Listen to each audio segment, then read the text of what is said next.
In this lesson, we'll take a look at our destruction goals. Now, when I think of destruction, I typically think of large buildings crumbling to the ground.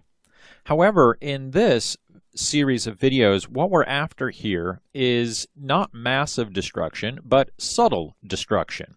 Now, massive destruction can be a lot easier because you've got so much going on, you've got millions of pieces and parts, and it's very difficult to see individual details. Our focus here is to take a vehicle like we have here and subtly add damage to it. Now, I say subtle, but we're going to do some violent animations in order to get the damage that we're after. But overall, we're not exploding the truck into a million pieces. What we're really after here is dents and breakaway parts to all come off of our vehicle. So we'll have pieces and parts that get dented, we'll have some parts that'll fall off, etc. Now, the main animation that we're going to do is to take this vehicle and have it flip. We're actually going to have it roll down a fictitious highway. As it rolls, we want to see damage accumulate onto the surface. Now, we're going to do this through an nCloth simulation. Now, why simulation? Well, we want to use simulation mainly because it can handle thousands and thousands of vertices and automatically add the deformation that we're looking for. We could keyframe this, but that would be really tedious. And doing a keyframe on it, we might not really get that full physics impact. Okay? Totally possible to do it through keyframe, but again, pretty tedious to do. Hey, now, that doesn't mean that simulation is the end-all, be-all. Once we get a simulation done, we'll often go back and then add keyframes or fine-tune or finesse certain parts of our simulation in order to really get the look that we're after. Our focus here in this video is mainly to tackle the simulation end. Hey, you can always add keyframes to it afterwards. The other thing with the simulation there, as I alluded to, is that simulation can look a lot more realistic, especially when we're dealing with real-world objects in a physics-driven situation, such as a vehicle losing control and flipping down the road. Okay, let's do a little test case here, and we'll just hide our vehicle. And I'm going to create a polygon cube, something really simple here. And we'll give it some subdivisions. Let's just see. Let's try, we'll just stick with 10, something that will simulate pretty fast. And let's just raise this up a bit so gravity can take control. And I will delete the history and freeze my transformations. And then I'll switch over here. We've got nDynamics, and we'll go to nMesh. And we'll choose Create nCloth. And let's go into the attribute editor and go straight to our nucleus node. Okay, and I am making assumptions here that you're familiar with nCloth simulations, that you at least just have a basic understanding. We have an nCloth object, and then we have the heart of our simulation, or the engine, which is the nucleus node. Okay, and now, of course, that nucleus node is what has our gravity here, but what I'm after is the use plane option. I just want to turn that on so that I have something for that cube to fall into. And we'll just hit play, and by default, we can see that our cube just turns into a puddle of vertices. Okay, and that's because it just has our default material on there. And that default material is very close to, we'll say, like a cotton type material or a t-shirt type material. It's a little bit looser than that, but this is the basic understanding there of what it's doing. Now, in order to get what we're after, more of a metal-like surface, I'm going to go in and just make some changes to that default material. And this is going to be just the basis of all of our materials that we're about to create for deformation. So we're leaving the basics on there, and let's just go on down till we get to our dynamic properties. And I want to take my stretch, compression, and bend resistance, and I'm going to hike these up to 200 for each of them. And we'll hit play again.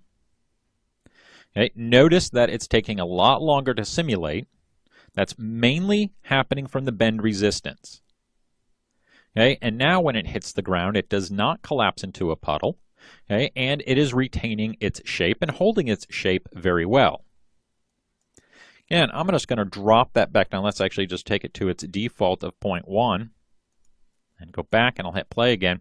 Notice how fast that simulation goes now. Okay, it still collapses into a puddle because it's this bend resistance that's really doing the work there for us. Okay, so we're going to keep that at 200. Now at 200, okay, it's retaining its shape really well, but what we want is when it hits the ground, we should see it dent, kind of collapse in on itself a little bit, okay, and then retain that shape, retain that collapsed shape. So let's go back to frame 1 again, okay, and the attribute that's going to allow this to happen is this guy right here, the restitution angle. I'm going to drop this to a value of 6, okay, and this will prevent it from returning back to its original shape, okay, and that's restitution. Okay, by dropping it down to a value of 6, okay, it's taking a very small angle, so that slight angle that's being changed is where it's locking into. Okay, now you might think, well, you know, why don't we just drop this to 0? Below 6, I've noticed that we start to lose integrity of the actual simulation, and we start to get some unpredictable results. It just doesn't seem to work as well. So a value at 6 and even a little bit higher up into right around an angle of about 30 degrees seems to work really, really well for this. And I really like 6. It is one of the defaults here. If you look on your presets for, what is it, soft sheet metal, you'll see that that's also what Maya has set up for one of its default materials there, restitution angle of 6. And that, again, works really well, so we're going to stick with that.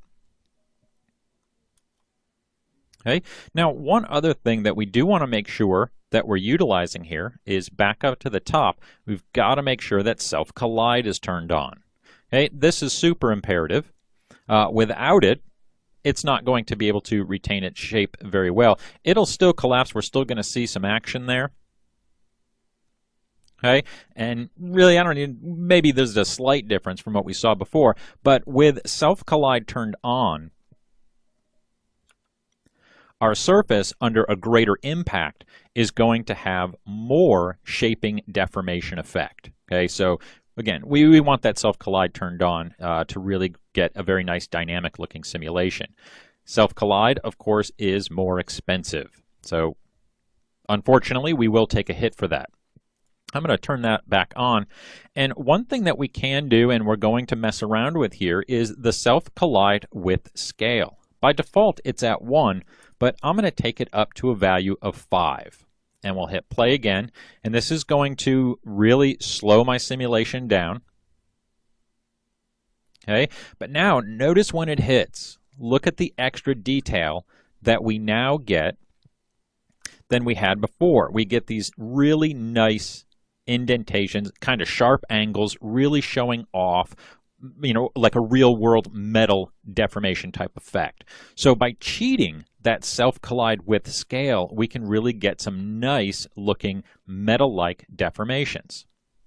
And if we go back, I'm going to turn that self-collision thickness on so you can see here really how kind of ridiculous the value is by going to 5. If we take this back down, there's the base of the surface there, which is the actual collision thickness of 0.012, but we're cranking it up 5 times. Okay, so it's going way out there. So again, pretty extreme. And we could even think, hey, you know, this seems to work at this level. Let's crank it up even further. So if I were to take that to a value of 10, okay, my simulation really starts to lag. Okay, and as it makes its way, okay, boom, we get a nice impact there. Little bit different of an effect. Okay, so it's something that you'll want to play with depending on the type of metal surface that you're after.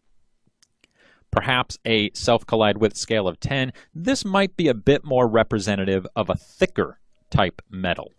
Okay, we're dealing with cars and stuff, so we're going to stick with a value of 5, which again I like too because the simulation runs better at a self-collide width scale of 5 as opposed to the 10. So the higher we go there, the more difficult it is for the Nucleus engine to simulate. So again, we want to be careful of that. We want to be able to get some rapid feedback here so that we can make changes. Now, overall, this is going to be a pretty heavy simulation, but you know, that's the price that we're going to have to pay in order to have something kind of look the way that we're after, to get those real metal-like deformations.